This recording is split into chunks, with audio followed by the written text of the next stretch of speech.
Personal staff എന്ന lottery ബമ്പറടിച്ചവർ നിരവധി, യോഗ്യത നിർബന്ധമില്ല, ഖജനാവ് ചോരുന്ന വഴികൾ. മുൻപ് ഗവർണർ ആരിഫ് മുഹമ്മദ് ഖാനാണ് മന്ത്രിമാരുടെ പേഴ്സണൽ സ്റ്റാഫ് വിഷയം വീണ്ടും പൊതുജന ചർച്ചയിലാക്കിയത്. 7% DA, 10% HRA, ഇതിനു പുറമെ മെഡിക്കൽ റീഇംബേഴ്സ്മെന്റ് ക്വാർട്ടേഴ്സുകളും. കേൾക്കുമ്പോൾ ഏതെങ്കിലും സർക്കാർ ഉദ്യോഗസ്ഥന് ലഭിക്കുന്ന ആനുകൂല്യമാണെന്ന് ധരിക്കരുത്. കൃത്യമായി യാതൊരു വിദ്യാഭ്യാസ യോഗ്യതയും വേണ്ടാത്ത മന്ത്രിമാരുടെയും പ്രതിപക്ഷ നേതാവിൻ്റെയും പേഴ്സണൽ സ്റ്റാഫുകൾക്ക് ലഭിക്കുന്ന പ്രതിഫലമാണിതൊക്കെ. മന്ത്രിമാർക്ക് യോഗ്യത നിർബന്ധമല്ല. ജനപ്രതിനിധികളായ അവർക്ക് ശമ്പളം സർക്കാർ ജീവനക്കാരുടെ ശമ്പള വിഭാഗത്തിൽ നിന്നല്ല. എന്നാൽ മന്ത്രിമാരുടെ പേഴ്സണൽ സ്റ്റാഫിൻ്റെ കാര്യത്തിൽ ശമ്പളം സർക്കാർ ജീവനക്കാരുടെ ഹെഡിൽ നിന്നാണ്. സർക്കാർ ജീവനക്കാർക്ക് 30 വർഷം സർവീസ് ഉണ്ടെങ്കിൽ മുഴുവൻ പെൻഷനും, അതിൽ കുറവാണെങ്കിൽ സർവീസ് കാലയളവനുസരിച്ചുള്ള പെൻഷനുമാണ്. ശമ്പള സ്കെയിൽ പ്രകാരം നിയമിക്കപ്പെടുന്നവർക്ക് സർക്കാർ വ്യവസ്ഥ പ്രകാരമുള്ള യോഗ്യതകളും നിർബന്ധമാണ്. 5 വർഷത്തേക്ക് നിയമനമുള്ളൂ അവർക്ക്. ഇത് ചട്ടവിരുദ്ധമാണെന്ന് മാത്രമല്ല, പലതരത്തിൽ അയോഗ്യരായവർക്ക് രാഷ്ട്രീയ പ്രവർത്തനത്തിൻ്റെ പേരിൽ നിയമനം ലഭിക്കുന്നു. പ്രൈവറ്റ് സെക്രട്ടറിയും അഡീഷണൽ പ്രൈവറ്റ് സെക്രട്ടറിയും ഒക്കെ ആയാൽ ലക്ഷങ്ങളാണ് ശമ്പളം. ഇതിനു പുറമെ വിമാനയാത്ര വരെ സൗജന്യം.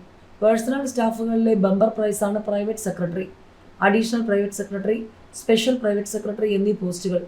കുത്തിയിരുന്ന് പഠിച്ച് IAS നേടി വർഷങ്ങളുടെ സർവീസിലൂടെ ഡെപ്യൂട്ടി സെക്രട്ടറി പദവിയിലെത്തുന്ന ഉദ്യോഗസ്ഥരുടെ ശമ്പള സ്കെയിലിന് തുല്യമാണ് പ്രൈവറ്റ് സെക്രട്ടറിമാരുടെ ശമ്പള സ്കെയിലെന്ന് കേട്ടാൽ ഞെട്ടരുത്. ഇത് ഏകദേശം 1 ലക്ഷത്തിന് മുകളിൽ തുടങ്ങി 2 ലക്ഷത്തിൽ താഴെ വരെ വരും.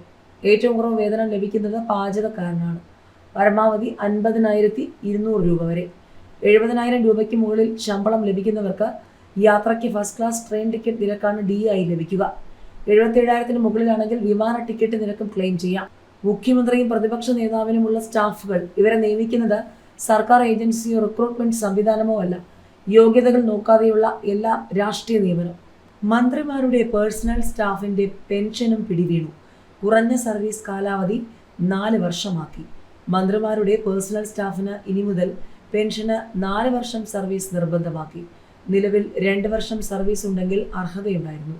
2 വർഷത്തിൽ കൂടുതലുണ്ടെങ്കിൽ 3 വർഷമായി കണക്കാക്കിയും പെൻഷൻ നൽകിയിരുന്നു. ഒരു മന്ത്രിസഭയുടെ ഏതാണ്ട് ഭൂരിഭാഗം കാലത്തും സർവീസ് ഉണ്ടെങ്കിൽ മാത്രം പെൻഷൻ നൽകിയാൽ മതിയെന്നാണ് പുതിയ സർക്കാർ ഈ തീരുമാനത്തിലൂടെ ഉദ്ദേശിക്കുന്നത്. 2 വർഷം കഴിയുമ്പോൾ നിലവിലുള്ളവരെ ഒഴിവാക്കി പുതിയ ആളുകളെ നിയമിച്ച് 2 കൂട്ടരെയും പെൻഷന് അർഹരാക്കുന്ന രീതിയും ഒഴിവാക്കും. ഇത് സംബന്ധിച്ച് നിർദ്ദേശം മന്ത്രിമാർക്ക് മുഖ്യമന്ത്രി VD സതീശൻ നൽകി. പുതിയ നിബന്ധനയ്ക്ക് മുൻകാല പ്രാബല്യം ഏർപ്പെടുത്തില്ല. നിലവിൽ 4 വർഷത്തിൽ കുറവുള്ള സർവീസ് പെൻഷൻ ലഭിക്കുന്നവർക്ക് അത് തുടർന്ന് ലഭിക്കും. മുഖ്യമന്ത്രി, മന്ത്രിമാർ, ചീഫ് വിപ്പ് തുടങ്ങിയ പദവികളിലുള്ളവരുടെ പേഴ്സണൽ സ്റ്റാഫിന് പെൻഷൻ ലഭിക്കുന്നത് കേരളത്തിൽ മാത്രമാണ്. സുപ്രീം കോടതിയും CAGയും ഈ സമ്പ്രദായത്തെ മുൻപ് വിമർശിച്ചിരുന്നു. കഴിഞ്ഞ ശമ്പള പരിഷ്കരണ കമ്മീഷൻ 4 വർഷമെങ്കിലും ബാധകമാക്കണമെന്ന് ശുപാർശ നൽകിയെങ്കിലും മുൻ സർക്കാർ അത് സ്വീകരിച്ചിരുന്നില്ല. കേന്ദ്രത്തിൽ ക്യാബിനറ്റ് മന്ത്രിമാർക്ക് 15 പേരെ പേഴ്സണൽ സ്റ്റാഫായി നിയമിക്കാനാകൂ. തമിഴ്നാട്ടിൽ ഒരാളെ മാത്രം സ്വന്തം ഇഷ്ടപ്രകാരം നിയമിക്കാവൂ. ബാക്കിയുള്ളവർ സർക്കാർ സർവീസിലുള്ളവരായിരിക്കണം. കർണാടകയിൽ 14 പേരെ സ്വന്തം നിലയിൽ വെക്കാം.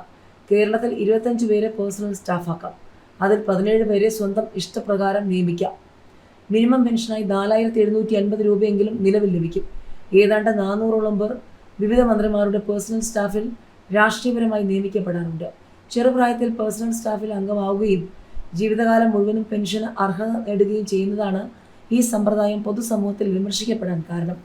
1994-ൽ K. കരുണാകരൻ സർക്കാരാണ് മന്ത്രിമാരുടെ സ്റ്റാഫിന് പെൻഷൻ ഏർപ്പെടുത്താൻ തീരുമാനിച്ചത്.